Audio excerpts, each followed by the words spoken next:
Hello everyone, I welcome all of you to Bihar PCS Sutra. और ये 71st mains की जो करेंट अफेयर की जो सीरीज चल रही है उसी का नेक्स्ट एपिसोड है, नेक्स्ट सीरीज का नेक्स्ट आपको वीडियो है। तो इसके बारे में हम लोग आज देखने वाले हैं। किस पे हमारा आज क्वेश्चन होगा? तो हम लोग एफटीए पे बात करेंगे। इंडिया ने बहुत सारा फ्री ट्रेड एग्रीमेंट अभी रिसेंटली साइन किया है, तो ये हमारे एग्जाम के लिए one of the most important topic बन के आ गया है। ठीक है, तो इसको बताने से पहले, एफडीए बताने से पहले आप लोग के लिए एक अनाउंसमेंट है जो कि रिगार्डिंग मकर संक्रांति ऑफर है कि जो टेस्ट सीरीज का जो प्राइस 1999 जो हो गया था वो कुछ टाइम के लिए कर दिया गया है। कितना? तो 1499। और ये कब स्टार्ट हो रहा है? तो 18 जनवरी को आपका हिस्ट्री से, आर्ट एंड कल्चर से स्टार्ट हो रहा है। ठीक है, तो without wasting our time let's begin. सबसे पहले हम लोग एफटीए के बारे में देखेंगे कि इंडिया ने अभी रिसेंटली कितने कंट्री से के साथ किया। तो मोर देन 13+ कंट्री के साथ एफटीए साइन किया है इंडिया ने। ठीक है, अब यहां पे आप सबके लिए क्वेश्चन ऑफ द डे, इस वीडियो के बाद आप ये क्वेश्चन को सॉल्व करना, देखना कि क्या क्वेश्चन का डिमांड है, क्या आपने सारे पार्ट को एड्रेस किया। मैं आपके लिए ब्रेक कर देता हूं ये क्वेश्चन के पार्ट्स को। ठीक है, तो यहां पे in the context of India's recent FTA free trade agreement with किसके साथ? Oman, Australia, UAE, UK and ongoing negotiation किसके साथ चल रहा है? यूरोपियन यूनियन, यूएसए भी आप लिख सकते हो, है ना। तो यूएसए के साथ चल रहा है। एग्जामिन, ये पहला पार्ट है। The significance of FTA in India economic growth, ये पहला पार्ट हो गया। एंड डिस्कस द चैलेंजेस, ये दूसरा पार्ट हो गया। ठीक है, ये दूसरा पार्ट हो गया। और तीसरा government response associated with them, ये हो गया थर्ड पार्ट। तो आप ये तीनों पार्ट को एड्रेस करना। सेम हिंदी में भी यहां पे दिया हुआ है, तो आप लोग हिंदी वाले भी इसका स्क्रीनशॉट लेकर के देख सकते हो। मैं ऐसे टेलीग्राम ग्रुप पे कहां पे? तो बिहार पीसीएस सूत्रा पे आपको इसका लिंक डाल दूंगा इस वीडियो का। साथ में मैं इस वीडियो की पीडीएफ जो भी है वो मैं आप सबके लिए डाल दूंगा। कहां पे? तो टेलीग्राम चैनल पे आप लोग वहां से रिट्रीव कर सकते हैं ना। चलिए ठीक, अब हम लोग देखते हैं। क्वेश्चन हमने देख लिया। अब इससे हमने देखा कि कितने कंट्री के साथ? तो 13+ कंट्री के साथ इंडिया ने क्या कर लिया है? तो फ्री ट्रेड एग्रीमेंट साइन कर लिया है। फ्री ट्रेड एग्रीमेंट साइन कर लिया है। तो क्या होता है एफटीए? एफटीए होता क्या है? फ्री ट्रेड एग्रीमेंट होता क्या है? तो ये होता है क्या? पैक्ट बिटवीन 2 और मोर कंट्रीज, 2 या 2 से अधिक कंट्रीज के बीच में अगर पैक्ट किया जाए तो उसको क्या कहते हैं? तो फ्री ट्रेड एग्रीमेंट। जैसे अभी इंडिया ने क्या किया है कि आपने सुना होगा, जैसे 2 कंट्री तो आप समझ रहे होगे कि इंडिया ओमान कर लिया, ठीक है, या फिर इंडिया ऑस्ट्रेलिया कर लिया, ये आपने सुन लिया। ठीक है, बट मोर देन 2 कंट्रीज के साथ का अगर एग्जांपल आप देखोगे तो ईएफटीए इंडिया ने किया है, यूरोपियन फ्री ट्रेड एग्रीमेंट, जिसमें कौन कौन से हैं? तो स्विट्जरलैंड, नॉर्वे, आइसलैंड, तो अलग अलग कंट्री हैं, उसमें 3-4 कंट्री हैं, है ना, लिechtenstein। ठीक, अब देखते हैं यहां पे क्या होता है कि कंट्री ए और कंट्री बी के बीच में, इंपोर्ट एंड एक्सपोर्ट के बीच में लेस रिस्ट्रिक्शन, रिड्यूस बैरियर्स, इसको कहा जाता है एफटीए। ठीक, अब यहां पे देखते हैं कि क्या है एफटीए का मतलब ये बताता है कि रिड्यूस कर रहा है, क्या कर रहा है? एंड इलिमिनेट कर रहा है टैरिफ्स। यहां पे क्या होता है ना, टैरिफ्स जो रिड्यूस और इलिमिनेट करते हैं। तो कहीं कहीं मैंने आप सबके लिए नेक्स्ट अभी डायग्राम आपको समझ में आ जाएगा ये कैसे बात कर रहा हूं। चलिए मैं उसी को दिखा देता हूं। यहां पे मैंने एक अलग सा ऐड कर रखा है। देखो यहां पे क्या है कि duty free access to 98% of Indian export, मतलब textile, engineering good and food product के लिए यहां पे आपको ड्यूटी फ्री एक्सेस मिल रहा है। जो हमने ऑस्ट्रेलिया के साथ किया है वो क्या किया है? तो ईसीटीए किया है। तो जीरो ड्यूटी एक्सेस किसमें? Textile, leather, James, engineering good, ये सब में होगा। तो ये आपने देखा यहां पे 99% हमने देखा किसके साथ कर रखा है?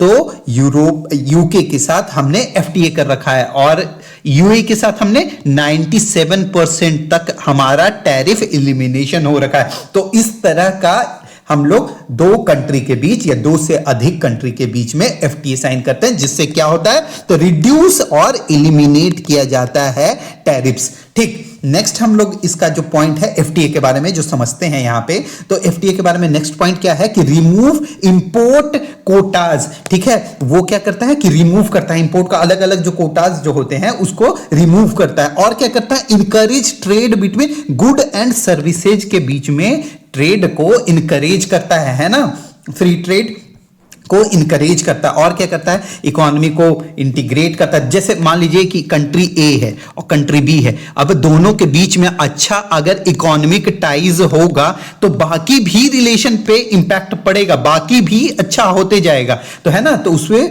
फॉस्टर क्लोजर इकोनॉमिक इंटीग्रेशन, और ये किस कारण से हो पाता है, तो एफटीए फ्री ट्रेड एग्रीमेंट। अगर मान लीजिए रिस्ट्रिक्शन घटा देंगे कि हाँ ठीक है आप अपने गुड्स सर्विसेज अदर कंट्री में इंपोर्ट एक्सपोर्ट दोनों कंट्री के लिए, एक के लिए इंपोर्ट होगा एक के लिए एक्सपोर्ट होगा, तो वो जो अगर कर सकते हो तो उसको यहां पे एफटीए के रूप में देखा जाता है, कॉपरेशन इससे बढ़ेगा।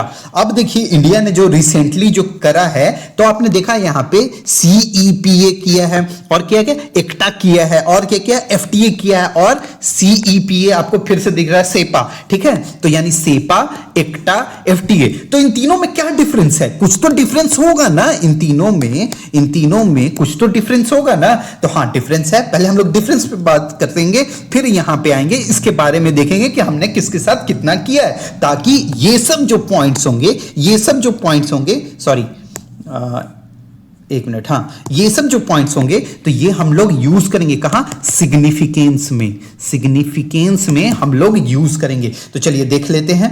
हाँ तो अब डिफरेंस देखिए कि क्या होता है, समझिए कि थिंक लाइक अ बस टिकट। जैसे एफटीए जो है आपका फ्री ट्रेड एग्रीमेंट, वो क्या है, सिर्फ आपको गुड्स के लिए मिलेगा, इसमें सर्विसेज इंक्लूडेड है तो नहीं, इंक्लूडेड नहीं है। लेकिन जहां पे आपका ईसीटीए होता है, मतलब economic cooperation and trade agreement, यहां पे आपको गुड्स मिलता है प्लस में सर्विसेज मिलता है, टेम्पोररी डील भी कर सकते हो। ठीक है, सेपा जो होता है वो प्रीमियम लेवल, मतलब समझो कि नेक्स्ट लेवल, इसमें goods services investment IPR intellectual property right हो गया और डिजिटल ट्रेड हो गया, लॉन्ग टर्म डील हो गया, है ना। तो ये मोस्ट एडवांस हो गया। और ये होता है ना कि समझो आप जैसे कोई मैरिज कर रहे हो तो इंगेजमेंट से पहले का मतलब एक दूसरे को जानना, एक दूसरे के हाँ ठीक है आगे लाइफ बिता सकते हैं या नहीं बिता सकते, तो उसी तरह से ये समझिए कि जो एग्रीमेंट होता है तो उसमें देखता है कि अच्छा ठीक है हम लोग क्या मतलब कर सकते हैं, क्या सेपा कर सकते हैं, तो एक्टा में वही देखा जाता है, economic cooperation and trade agreement में। और एफटीए जो होता है वो मतलब बेसिक लेवल का होता है जिसमें लिमिटेड एक्सेस मिलता है। इसको हम लोग पिरामिड से समझेंगे। जैसे पिरामिड में जो एफटीए होता है वो समझिए सबसे बेस लेवल पे, सबसे सैलो होता है, नैरो होता है। ठीक है, वो क्या होता है, बेसिक, बहुत बेसिक। ठीक है, लिमिटेड आपको एक्सेस मिलेगा और सिर्फ इसमें गुड्स का होगा, है ना। जैसे ही हम लोग एक्टा करेंगे तो वहां पे क्या हो जाएगा कि आपका economic cooperation and trade agreement में मतलब ट्रायल बेसिस पे देखा जाता है कि हम लोग क्या इसके साथ क्या कर सकते हैं, तो सेपा कर सकते हैं, कॉम्प्रिहेंसिव इकोनॉमिक पार्टनरशिप एग्रीमेंट कर सकते हैं। ठीक है, जो कि मोस्ट एडवांस होता है। तो इसमें क्या होता है, limited scope, goods and services, few services किया जाता है, अर्ली स्टेज एग्रीमेंट, मतलब लिमिटेड एग्रीमेंट होता है। लेकिन जैसे ही आप मोस्ट एडवांस जो स्टेप में आओगे, स्टेज में आओगे, तो वहां पे क्या होगा, वाइड स्कोप हो जाएगा, गुड्स सर्विसेज और investment, long term and deep partnership होगा। ठीक है, इंटेलेक्चुअल प्रॉपर्टी राइट। अच्छा, इंटेलेक्चुअल प्रॉपर्टी राइट क्या होता है, ये दो तरह का होता है, टेंजिबल और इनटेंजिबल। जैसे में आप जो पेटेंट करते हो, कॉपीराइट करते हो, कोई ट्रेडमार्क हो गया, है ना, तो ये सब जो आपका हो गया, क्या हो गया, इनटेंजिबल। और टेंजिबल वाले में क्या हो गया कि आपका मतलब जैसे जीआई टैग हो गया, ये सब हो गया, जो भी हो गया ना, इंडस्ट्रियल डिजाइन, ये सब कुछ हो गया, तो वो सब में क्या आएगा, तो इंटेलेक्चुअल प्रॉपर्टी राइट में सारे सब कुछ आ जाएंगे।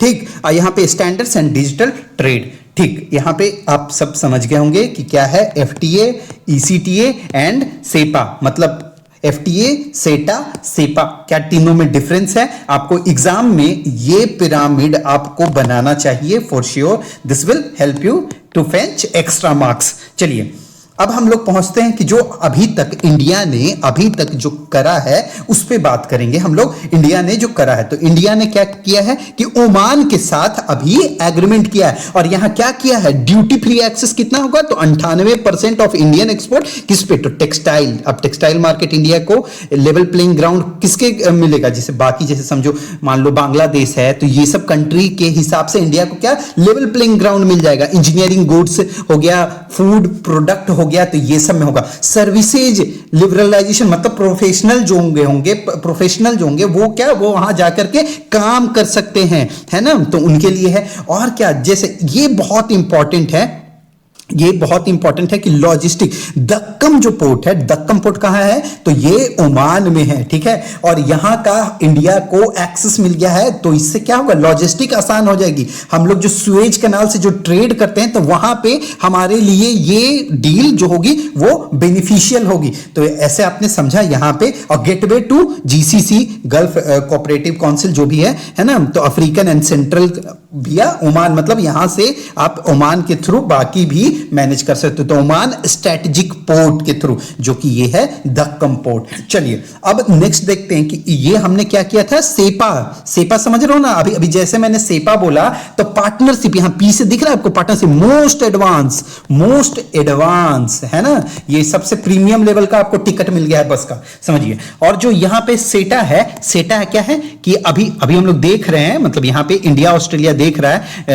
मतलब उसको क्या कहते हैं कि उसको एनालाइज कर रहा है, फिगर आउट कर रहा है कि हां कर सकते हैं क्या, सेपा कर सकते हैं इसके साथ, तो वो देख रहा है। तो यहां पे क्या दिया है, तो जीरो ड्यूटी एक्सेस किसके लिए, for Indian export like textile, ये बहुत इंपॉर्टेंट है, leathers, gems and engineering good. Enhance क्या करेगा, access to IT, education, health care, ये सब को इनहांस, मतलब कि इंडियंस इजिली जाकर के वहां पे आप ये सब मतलब आईटी, एजुकेशन, इस सब पे काम कर सकते हैं, देख सकते हैं। इंडो पैसिफिक इकोनॉमिक जो पार्टनरशिप है, ठीक है, वो क्या होगा ना कि चाइना जो सेंट्रिक यहां पे जो सप्लाई चेन बना हुआ था, तो वो क्या रिड्यूस करने में ये हेल्प करेगा। तो ये सब सिग्निफिकेंस है। जैसे कॉपरेशन इन क्रिटिकल मिनरल्स, जैसे लिथियम, कोबाल्ट, फॉर क्या, ईवी के लिए, जो भी इलेक्ट्रॉनिक्स जो भी अभी आइटम बन रहे हैं, उनके लिए ये इंपॉर्टेंट हो जाता है। तो यहां पे ये भी आप ये सब कहां यूज करोगे, तो सिग्निफिकेंस अगर पूछा जाएगा आपको पेपर में,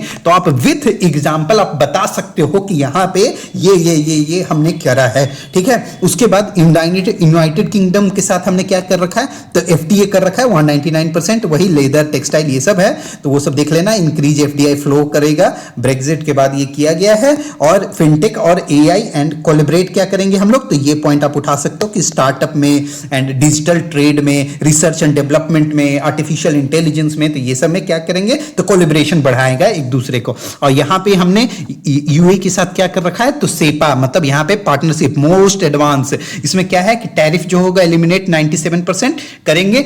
उसके बाद हमने जो ये टारगेट जो सेट कर रखा है ना, ये कब का है, तो 2030 तक हम लोग क्या कर लेंगे, अचीव करने का बात किया गया। और ये ना याद रखना यहां पे ना कि जो ऐसे नहीं है कि अब ये जो है 100 बिलियन का जो ट्रेड, जो बायलैटरल ट्रेड का बात किया गया है, तो ये इसलिए किया गया है, सिर्फ ऑयल बेस्ड नहीं, नॉन ऑयल बेस्ड। यहां पे ये इंपॉर्टेंट है, इसको स्टार मार्क कर लिए, नॉन ऑयल बेस्ड, है ना। तो ये 100 बिलियन का आप यहां से पॉइंट आप लोग डाल सकते हो सिग्निफिकेंस में, ठीक है।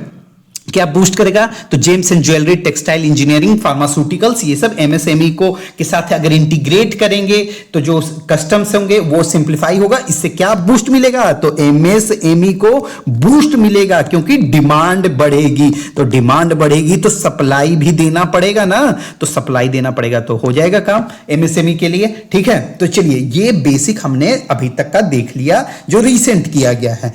अब हम लोग देखते हैं इसके जो क्वेश्चन था, हम लोग अगर उसको पूरा अगर टैकल करना है, तो आप सिग्निफिकेंस को ध्यान दोगे, आप उसके चैलेंजेस को ध्यान दोगे, और गवर्नमेंट क्या स्टेप ले रही है कि एफटीए जो नॉर्म्स हैं, जो चैलेंजेस जो आ रहे हैं यहां पे एफटीए में, तो उसको कैसे ठीक करने के लिए गवर्नमेंट काम क्या कर रही है, तो वो देखेंगे, ठीक। अब यहां पे सबसे पहले सिग्निफिकेंस हम लोग देख रहे हैं, तो significance of FTA in India क्या है, तो एक्सपोर्ट करेगा ग्रोथ, ठीक है। जैसे यूएई एंड ऑस्ट्रेलिया के साथ हमने जो एफटीए किया है वो बूस्ट क्या कर रहा था, तो टेक्सटाइल और जेम्स को वो बूस्ट कर रहा था, ठीक है। यहां पे मैं कलर चेंज कर रहा हूं,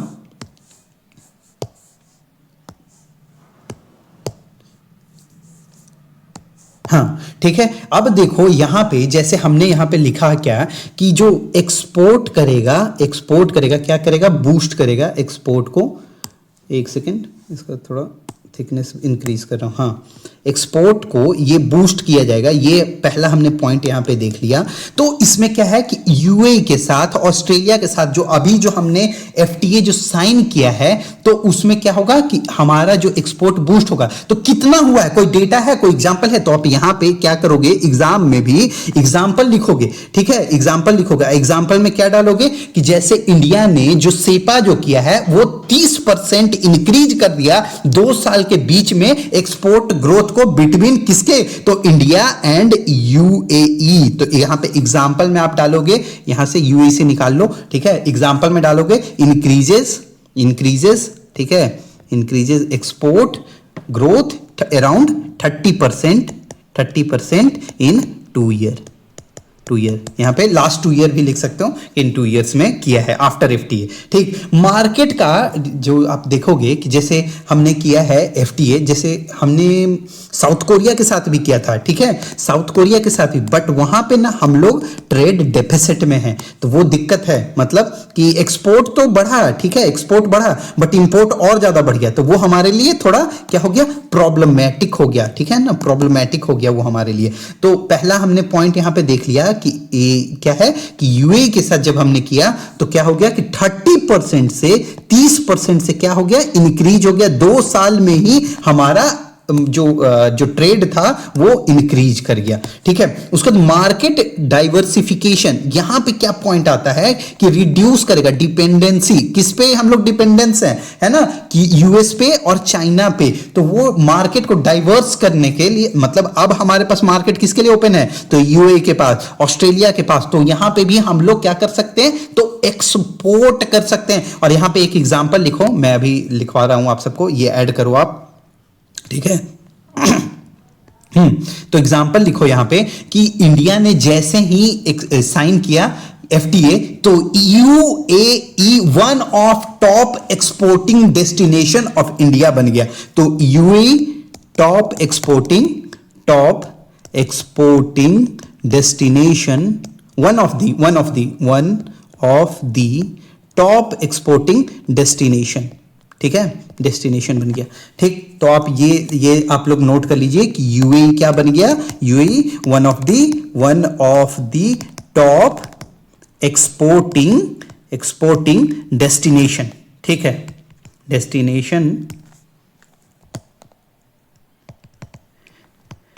आफ्टर एफटीए के बाद बन गया। चलिए ये आपने समझ लिया। इसके बाद हम लोग देखेंगे कि मैन्युफैक्चरिंग पुश करेगा, ठीक है। मतलब कैसे, जो हम लोग का मेक इन इंडिया जो प्रोग्राम है या प्रोडक्शन लिंक इंसेंटिव है, उसको क्या पुश करेगा। इससे क्या होगा, सेल जो होगा वो इंक्रीज करेगा, increase in production and sale, increase in production में बढ़ावा मिलेगा, प्रोडक्शन एंड सेल। तो इससे क्या, किसको बढ़ावा मिलेगा, जो सपोर्ट करेगा, तो make in India and production link incentive जो भी प्रोग्राम होंगे उसको, जो कि गवर्नमेंट ऑफ इंडिया द्वारा चलाया जाता है। प्रोडक्शन लिंक इंसेंटिव के बारे में सबको जानते हैं ना आप लोग। इसमें क्या होता है कि मतलब जो जितना ज्यादा मतलब ग्रोथ करेगा, सेल करेगा, उसको उतना ज्यादा इंसेंटिव मिलेगा, है ना, कि जो जितना ज्यादा सेल करेंगे, प्रोड्यूस करेंगे, उसको उतना ज्यादा इंसेंटिव मिलेगा, ठीक है। सर्विसेज जो होंगे वो कैसे बूस्ट होंगे, तो आईटी, हेल्थ केयर, जो हमने ऑलरेडी देखा था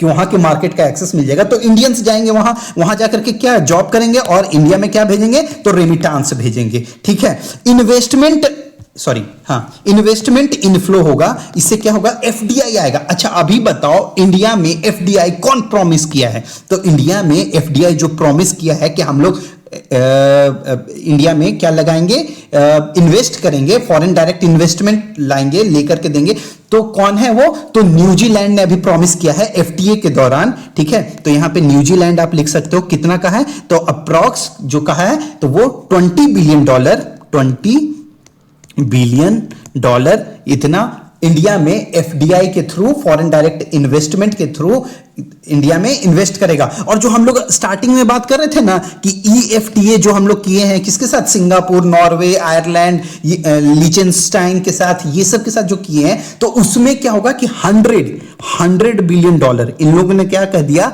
कि $100 बिलियन इंडिया में हम लोग क्या करेंगे, इन्वेस्ट करेंगे, फॉरेन डायरेक्ट इन्वेस्टमेंट आएगा, ठीक है। जियो स्ट्रेटेजिक लेवरेज, यहां पे हमने ऑलरेडी दक्कम पोर्ट के बारे में, यहां पे दक्कम पोर्ट के बारे में हमने बात किया, ये कहां है, तो ओमान में, तो आप एग्जांपल में ऐसे डाल सकते हो। चलिए नेक्स्ट हो गया हमारा चैलेंजेस। चैलेंजेस क्या है? चैलेंजेस बहुत इंपॉर्टेंट है कि ठीक है, हमने सबका यहां पे देख लिया कि क्या क्या सिग्निफिकेंस है विथ एग्जाम्पल, हमने जो भी देखा है सारा विथ एग्जाम्पल देखा है, विथ एग्जाम्पल हमने देख लिया। तो यहां पे हम लोग चैलेंजेस देखेंगे कि क्या चैलेंज आ रहा है, तो ट्रेड डिफिसिट हो रहा है, ठीक है, रिस्क विथ क्या हो रहा है, पार्टनर कंट्रीज, मतलब यहां पे ट्रेड डेफिसिट रिस्क कैसे आ रहा है कि इंडिया जो है ऑलरेडी, जैसे मान लो आप चैलेंजेस है कि इंडिया आसियान का एग्जांपल ले लो, यहां पे इंडिया और आसियान का एग्जाम्पल ले लो, इसमें क्या कर रहा है, आसियान का एग्जाम्पल ले लो, ठीक है। तो इसमें क्या कर रहा है इंडिया कि इंडिया जब ये दोनों ट्रेड करता है तो 45 बिलियन का डेफिसिट है इंडिया को। क्यों? क्योंकि यहां पे क्या, रूल ऑफ ओरिजिन का मिस यूज किया जा रहा है। तो ये रूल ऑफ ओरिजिन क्या होता है कि मान लो कि सपोज दैट की कंपनी ए है और मतलब कंट्री ए है और कंट्री बी है, ये दोनों ने ट्रेड डील कर रखा है, ठीक। अब देखो यहां पे क्या करेगा कि चाइना साइड से आएगा, ये अपना जो भी मान लीजिए अनअसेंबल्ड जो भी है प्रोडक्ट है वो भेज देगा कंट्री ए को। यहां पे कंट्री ए सिर्फ उसकी क्या प्रोडक्शन नहीं करेगा, सिर्फ उसकी असेंबली करके, पैकेजिंग करके और कंट्री बी को चिपका देगा और कहेगा कि हाँ ठीक है अब लीजिए, अब ये तो प्रोडक्ट ये तो कंट्री ए का है ना, तो हम लोग इससे क्या होता है ना, डंप होने लगता है प्रोडक्ट है ना, चाइना बाई रीरूट करके कंट्री ए से इंडिया को पहुंचा देता है, ठीक है। तो ये क्या हो रहा है कि रूल ऑफ ओरिजिन का मिसयूज किया जाता है यहां पे, तो इसको ध्यान रखना, ये चैलेंजेस में है। ट्रेड डिफिसिट हमने देख लिया कि जब इंडिया आसियान करते हैं तो ऑलरेडी इंडिया फेस करता है कितना, तो $45 बिलियन का ट्रेड डेफिसिट, ठीक है। अब उसके बाद देखते हैं कि एग्रीकल्चर सेंसिटिविटी, मतलब इस पे ध्यान देना है, मतलब जो डेयरी है, जो प्लांटेशन है, जो एग्रीकल्चर, जो फार्मर्स हैं, किसान हैं, तो इसका मार्केट ओपन कर देंगे तो बहुत दिक्कत हो जाएगी इंडियंस के लिए, क्योंकि हमारी अभी एग्रीकल्चर जो इकोनॉमी या डेयरी जो सेक्टर है तो वो उतना स्ट्रांग नहीं है कि बाहर के मार्केट के साथ कंपीट कर पाए, है ना। तो कंपीट करने में प्रॉब्लम आएगी, तो यहां पे इसलिए इसको ध्यान रखना है, चैलेंजेस में ये आएंगे, ठीक। उसके बाद एमएसएमई, इसका भी स्टैंडर्ड अभी उतना नहीं है, इतना डेवलप्ड नहीं है अदर डेवलपिंग कंट्रीज, मतलब और या डेवलप्ड कंट्री के हिसाब से। तो यहां पे एमएसएमई वल्नरेबल बन जाता है ड्यू टू इंपोर्ट सर्ज। अगर मान लीजिए अच्छी क्वालिटी का आपको यूएसए से बना हुआ और चीप सेम इंडियन मिल जाए और यूएसए का मिल जाए, आप किस पे देखते हो, तो आप हमेशा प्रीफर करोगे क्या कि यूएसए का लोगे, क्योंकि आपको वो लगता है वो प्रीमियम है और ज्यादा बेटर होता है, ठीक है। मान लो यूएसए का है, ठीक है, तो वो ज्यादा प्रीमियम है कुछ, तो आप लोग क्या प्रीफर करोगे कि यूएसए का ले ले, मेक इन इंडिया का, क्योंकि क्वालिटी अभी उतना अच्छा नहीं है। तो यहां पे एमएसएमई को वल्नरेबल बनाता है ड्यू टू इंपोर्ट, अगर सर्च हो जाए, बढ़ जाए, है ना। और non tariff barrier in partner countries, मतलब यहां पे देखो, ये देखो टैरिफ से नहीं कोई दिक्कत है, मान लीजिए वहां पे अलग स्टैंडर्ड है, ठीक है, क्वालिटी चेक है, क्वालिटी चेक के रूप में अगर आपके प्रोडक्ट को एलिमिनेट कर दिया जाए सैनिटरी के हिसाब से, सैनिटरी अच्छा नहीं है उसके बेसिस पे आपके प्रोडक्ट को डिस्कार्ड कर दिया जाए, तो ये एक अलग चैलेंजेज उभर के आता है। इसका एग्जाम्पल दे सकते हो कि इंडिया यूएन ने साइन कर रखा है, लेकिन यूएन ने क्या किया कि इंडिया के जो श्रिम्प्स थे उसको रिजेक्ट कर दिया, कहा कि नहीं ये सैनिटरी हाइजीन के मामले में अच्छा नहीं है। तो ये क्या हो गया, non tariff barrier in partner countries. और हो गया लो एफटीए यूटिलाइजेशन बाय एक्सपोर्टर। जैसे इसका एग्जांपल आप लोग देख सकते हो कि क्या, कि जैसे मान लो कि अभी जो इंडिया एशियान, ठीक है, एशियान ने ऑलरेडी जो डील कर रखा है, तो वहां पे क्या देखा गया कि सिर्फ 20 से 25% या 25 से 30% ही यूज कर रहे हैं इंडियन एक्सपोर्टर्स, है ना। तो ये चीज दिक्कत है। बाद में जो हमने किया है, जैसे मान लीजिए यूएई के साथ या ऑस्ट्रेलिया के साथ, वहां पे सही से यूज हो रहा है, बट यहां पे यूटिलाइजेशन सही से नहीं हो रहा है जो हमने पहले किया है। चलिए ठीक है, इसके बाद गवर्नमेंट क्या स्टेप्स लेंगी, तो वही शिफ्ट इंटरेस्ट करेगी कहां, बेस्ड एफबीए, मतलब ये समझो एफटीए के क्या यहां पे बता रहा है कि इंटरेस्ट बेस्ड एफटीए, मतलब यहां पे हमने एग्रीकल्चर को बचा लिया, एग्रीकल्चर को बचा लिया, डेयरी को बचा लिया। हमें मन है कि सिर्फ हम ये 3 चीजों पे ही हम लोग निगोशिएट करें, इन्हीं पे बात करें, बाकी को बचा लें, ठीक है, मतलब उस पे नहीं करें जो हमारा वल्नरेबल जो सेक्शन है। तो इंटरेस्ट बेस्ड एफपीए मतलब कैलिब्रेटेड सेक्टर स्पेसिफिक होगा, जैसे इंडिया ऑस्ट्रेलिया ने किया, ठीक है, यहां पे इंडिया और ऑस्ट्रेलिया ने एग्रीमेंट किया। तो इसमें क्या है कि इंडिया ने डेयरी, एग्रीकल्चर, ये सब को एक्सक्लूड कर दिया। मान लीजिए इंडिया और ये किया यूके किए, तो वहां पे भी हमने क्या किया कि जो डेयरी है, एग्रीकल्चर है, इसको बचा लिया। जैसे इंडिया और जापान ने अगर किया, तो यहां पे हमने इलेक्ट्रॉनिक्स को जो भी है ना, इसको बचा लिया, इसका जो मार्केट है इंडिया का उसको थोड़ा सा बचा लिया, ठीक है। स्ट्रिक्ट और क्या बनाएंगे, rule of origin, norms and custom को स्ट्रिक्ट बनाएंगे। एफटीआई यूटिलाइजेशन सेल्स, ठीक है, उसमें गया और production link incentive and ties scheme. देखिए टाइज स्कीम इसके लिए होता है ना कि जो भी मान लीजिए क्या कहते हैं उसको, जो भी टेक्नोलॉजी बेस्ड ही होता है ना, जो भी, तो उसके लिए ही टाइज होता है, टेक्नोलॉजी को प्रमोट करने के लिए। आप इसमें एक और डाल सकते हैं, डीएलआई भी डाल सकते हो आप लोग, ठीक है। डीएलआई में क्या होता है कि डिजाइन लिंक इंसेंटिव होता है। इसमें क्या होता है ना कि सेल्फ रिलायंट सेमीकंडक्टर के लिए, सेमीकंडक्टर खास करके कंडक्टर के लिए बनाया जाता है, तो डीएलआई भी डाल सकते हो, पीएलआई जैसा डीएलआई, डिजाइन लिंक इंसेंटिव। तो चलिए ठीक है, ये था बिहार पीसी सूत्रा। इसका कहाँ मिल जाएगा आपको, टेलीग्राम पे। अभी एसए की भी चल रही है, आप वीडियो जाके एक बार एसए की देख लो कि मैंने कैसे ब्रेनस्टॉर्म किया। आपको टेस्ट सीरीज में उस टाइप की आपको वीडियोज मिल जाएंगी, बहुत सारी जो भी टेस्ट होंगी उसकी सारी वीडियोज मिल जाएगी, आपको मॉडल आंसर मिल जाएगा, प्लस में आपको एक्स्ट्रा में मटेरियल्स, जो भी एनेक्डोट, कोट्स जो भी हैं, तो वो मटेरियल्स ये सब मिल जाएंगे। और मकर संक्रांति वाला ऑफर आपको बता ही दिया, तो ये है, स्टार्ट हो रहा है कितना तारीख से, ये तो 18 जनवरी से स्टार्ट हो रही है, तो इसको enrol now. Thank you so much for listening and watching Bihar PCS Sutra.